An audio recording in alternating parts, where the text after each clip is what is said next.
Hi ನಮಸ್ಕಾರ. KCT Karnataka ವಿದ್ಯಾರ್ಥಿಗಳಿಗೆ ಕೆಎಯಿಂದ ಅಧಿಕೃತವಾಗಿ ನಿನ್ನೆ ತಾನೇ 17/8/2026 ಸರಿಯಾಗಿ 5 ಗಂಟೆಗೆ ಮೌಕ್ ಅಲಾಟ್ಮೆಂಟ್ ಫಲಿತಾಂಶವನ್ನು ಪ್ರಕಟಿಸಿದರು. ಭಾಳಷ್ಟು ವಿದ್ಯಾರ್ಥಿಗಳು ಕೂಡ ಅದರಲ್ಲಿ ಕೂಡ ಸೀಟ್ ಕೂಡ ಅಲಾಟ್ಮೆಂಟ್ ಆಗಿಲ್ಲ. ಹಾಗೆ ಆದಂಥ ವಿದ್ಯಾರ್ಥಿಗಳು ಕೂಡ ಕಾಲೇಜ್ಗಳನ್ನು ಚೇಂಜ್ ಮಾಡಿಕೊಳ್ಳಲು ಕೊನೆಯ ದಿನಾಂಕ 20/8/2026ಗೆ ಕಾಲೇಜ್ಗಳನ್ನು ಎಡಿಟ್ ಮಾಡಿಕೊಂಡು ನೀವು ಸಬ್ಮಿಟ್ ಮಾಡಬೇಕಾಗಿರುತ್ತೆ. ನೋಡಿ ವಿದ್ಯಾರ್ಥಿಗಳು ಲಾಸ್ಟಾಗಿ 20ನೇ ತಾರೀಕಿಗೆ ನಿಮ್ಮೊಂದು ಕಾಲೇಜ್ಗಳನ್ನು ಚೇಂಜ್ ಮಾಡ್ಕೊಳ್ಬೋದು. ಹಾಗೆ ವಿದ್ಯಾರ್ಥಿಗಳಿಗೆ ಫೈನಲ್ ಒಂದು ಅಲಾಟ್ಮೆಂಟ್ ಬಂದುಬಿಟ್ಟು ಫಲಿತಾಂಶವನ್ನು 23ನೇ ತಾರೀಕಿಗೆ ಅಧಿಕೃತವಾಗಿ ಪ್ರಕಟಿಸ್ತಾರೆ. ಅದರಲ್ಲಿ ಕೂಡ ಸೇಮೇ ಇರುತ್ತೆ. ಈ ಮೌಕ್ ಅನ್ನೋದು ಸಂಬಂಧಪಟ್ಟಂತಲ್ಲಿ ಎರಡೂ ಕೂಡ ಯಾವುದೇ ಕೂಡ ವ್ಯತ್ಯಾಸ ಇರುವುದಿಲ್ಲ. ಅದರಲ್ಲಿ ಕೂಡ ಸೇಮ್ ಫಲಿತಾಂಶವನ್ನು ಪ್ರಕಟಿಸ್ತಾರೆ. ವಿದ್ಯಾರ್ಥಿಗಳು ಇದು 20ನೇ ತಾರೀಕಿಗೆ ಲಾಸ್ಟ್ ಟೈಮ್ ಇದೆ. ವಿದ್ಯಾರ್ಥಿಗಳು ಕಾಲೇಜನ್ನು ಎಡಿಟಿಂಗ್ ಮಾಡಿಕೊಂಡು ಸಬ್ಮಿಟ್ ಮಾಡಬೇಕಾಗಿರುತ್ತೆ.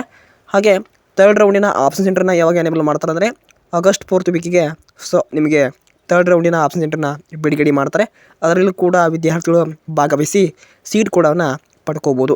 ಹಾಗೆ ಭಾಳಷ್ಟು ವಿದ್ಯಾರ್ಥಿಗಳು ಕೂಡ ಸೀಟ್ ಕೂಡ ಅಲಾಟ್ಮೆಂಟ್ ಆಗಿಲ್ಲ. ಅದಂಥ ವಿದ್ಯಾರ್ಥಿಗಳು ಕೂಡ ವೇಟ್ ಮಾಡಬೇಕಾಗಿರುತ್ತೆ. ನೋಡೋಣ ಅದರ ರ್ಯಾಂಕ್ ಆಧಾರಿತವಾಗಿ ನಿಮ್ಮನ್ನು ಕಾಲೇಜ್ ಕಟ್ ಆಫ್ ಫೀಸ್ ಮೇಲೆ ಹೆಚ್ಚಿನ ರ್ಯಾಂಕ್ಸ್ ಆಧಾರಿತವಾಗಿ ಕಾಲೇಜುಗಳು ಸೀಟನ್ನು ಹಂಚಿಕೆ ಮಾಡ್ತಾರೆ. ಅಧಿಕೃತವಾಗಿ ವಿದ್ಯಾರ್ಥಿಗಳು 20ನೇ ತಾರೀಕಿಗೆ ಚೇಂಜ್ ಮಾಡ್ಕೊಳ್ಳಿ ಕಾಲೇಜ್ಗಳನ್ನು. ಬೇಕಾದ ಕಾಲೇಜ್ಗಳನ್ನು ಎಡಿಟಿಂಗ್ ಮಾಡಿಕೊಂಡು ನೀವು ಸಬ್ಮಿಟ್ನ ಮಾಡಬೇಕಾಗಿರುತ್ತೆ.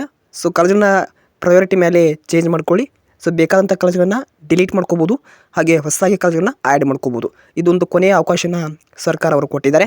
ಅಧಿಕೃತವಾಗಿ ಚೇಂಜ್ ಮಾಡ್ಕೊಳ್ಳಿ ವಿದ್ಯಾರ್ಥಿಗಳಿಗೆ. ಈಗಾಗಲೇ 2ನೇ ಸುತ್ತಿನ ಅನುಕೂಲ ಸೀಟು ಫಲಿತಾಂಶವನ್ನು 17/8/2026 ನಿನ್ನೆ ಸರಿಯಾಗಿ 5 ಗಂಟೆಗೆ ಪ್ರಕಟಿಸಿ ಹಾಗೆ ವಿದ್ಯಾರ್ಥಿ ಕಟ್ ಆಫ್ ಕೂಡ ಬಿಡುಗಡೆ ಮಾಡಿದ್ದಾರೆ. ಅಂದರೆ ಫೀಸ್ ಸ್ಟ್ರಕ್ಚರ್ ಕೂಡ ಬಿಡುಗಡೆ ಮಾಡಿದ್ದಾರೆ. ವಿದ್ಯಾರ್ಥಿಗಳು ಆಸಕ್ತವಾಗಿ ಕಾಲೇಜ್ಗಳನ್ನ ಅಡ್ಮಿಷನ್ ಪಡ್ಕೋಬೋದು. ಓಕೆ, ಇದಕ್ಕೆ ಸಂಬಂಧಪಟ್ಟಂಥ ಡೌಟ್ಸ್ ಇದ್ದರೆ ಕಮೆಂಟ್ ಮಾಡಿ ತಿಳಿಸಿ ಅಂತ ಹೇಳ್ತೀನಿ.